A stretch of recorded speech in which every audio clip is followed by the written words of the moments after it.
uma corrente elétrica. E nessa corrente elétrica também pode ser criado o magnetismo. Por quê? Porque, vamos dizer assim, eu tenho em todos os minhas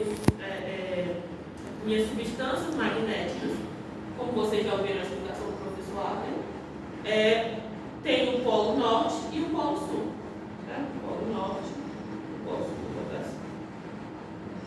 Polo norte e polo sul. E nesse polo norte e polo sul, um é positivo e o outro é negativo. Por quê?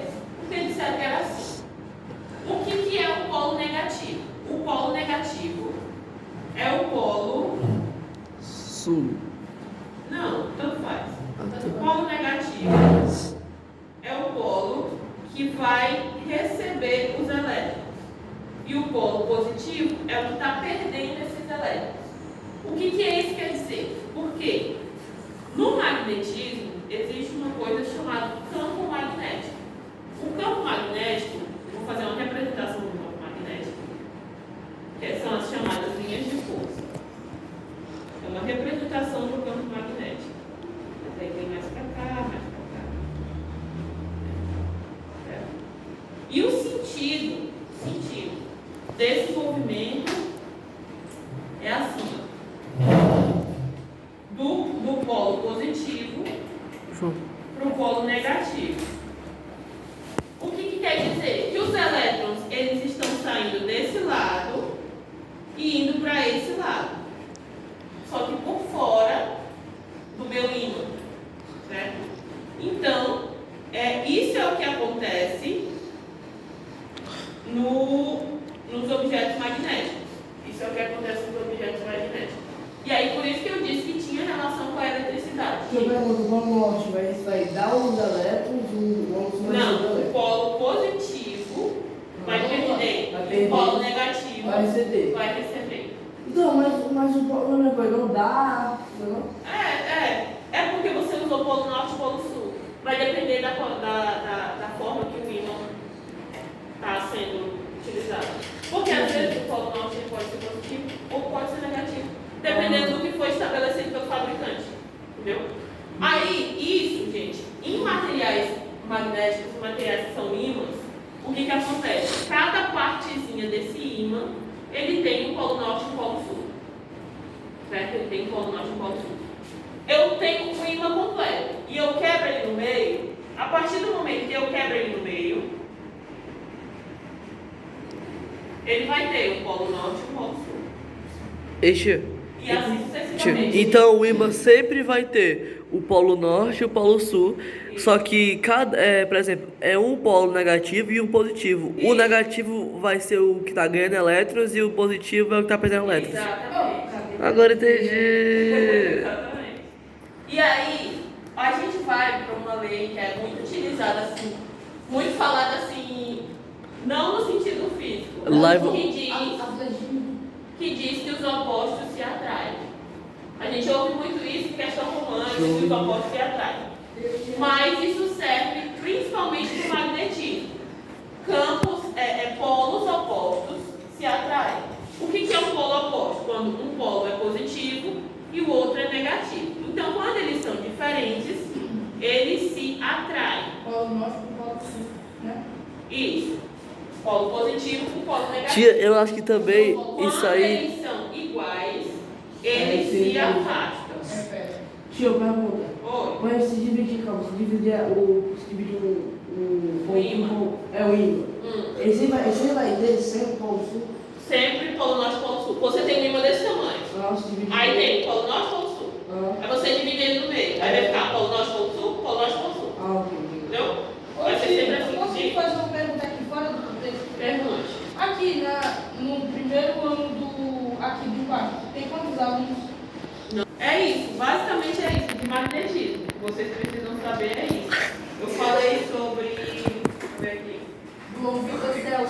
Sobre ímãs, né? Aí tem a bússola, campos elétricos, corrente elétrica gera campo magnético. Tia, dê um resumo de eletricidade, por favor. Bom, exemplo de eletricidade? Não, a corrente elétrica. Vamos lá. Mas só o básico, tipo, o conceito, por exemplo. O conceito. Você quer o conceito de corrente elétrica? O conceito de corrente elétrica é a carga elétrica.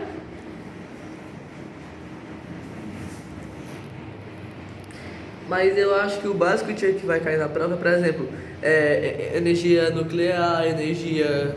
Tipo, os tipos de energia mesmo, Essa né? questão aí é eletricidade ou magnetismo? Magnetismo. E Ah. cadê a eletricidade? Também está aqui. A eletricidade é o movimento dos elétrons. Ah, certo. O que nós vamos conversar aqui é a corrente elétrica. Olha aí se realmente vai cair no grupo. Mas Elas não mandaram nem PDF. não tem falando não. Ó, vamos lá. O que é essa corrente elétrica? A corrente num fio de eletricidade. Fio de eletricidade.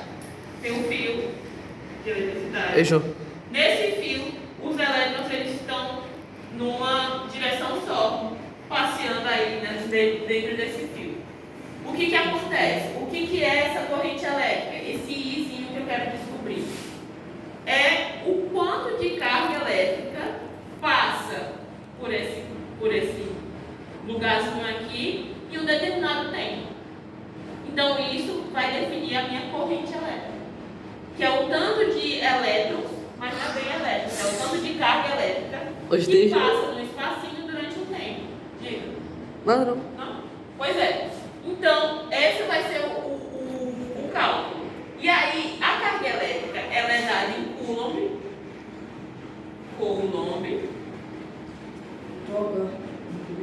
E o tempo é dado em segundos, como vocês sabem pelo SI. Segundos. Então, era para a carga elétrica, ou para a carga elétrica não, para a corrente elétrica, ser dada em coulombs por segundo, certo? Certo? Certo. Mas por que é certo? Aqui, ó, a carga elétrica, ela é dada em coulomb, unidade de medida. E o tempo é dado em segundos pelo SI. A corrente elétrica era para ser em coulombs por segundo, já que é uma relação dos dois. Só que a corrente elétrica ela é dada em ampere. O que é o ampere? O coulomb por segundo. É só uma forma E tia, o que é o Coulomb? O coulomb é a unidade de medida de carga elétrica. Ah, é tipo como se fosse os watts, né? Oi? É tipo como se fosse os watts, né? Os De watts é uma trabalho. relação entre a corrente elétrica, que é isso que tá aqui, e a resistência elétrica. Aham. E tem uma outra coisa também, que é a relação entre. Isso é corrente, Isso é corrente elétrica. Corrente elétrica. Ok. Corrente elétrica. Eu sou o cameraman. Corrente elétrica. Isso daqui é a unidade básica da carga elétrica, que é a carga quantizada. Então, um elétron ele teria isso daqui de carga. Seria a carga, a menor carga possível de um elétron. Ah, sim. Certo? Gente, o que eu posso fazer com o tempo que eu tenho é isso. Peraí, que é Coulomb, né? Coulomb é a unidade de medida de carga elétrica. Deixa eu deu aí um exemplo de alguma questão que pode cair na prova, por exemplo. Aí fica complicado. Eu não sei como é que isso funciona. Até porque a tia Mesquita também passou uma base da prova. Mas sobre magnetismo, o que é que pode cair? O que pode cair são esses conceitos. Conceito de Por exemplo, tia, ela passou um questionário.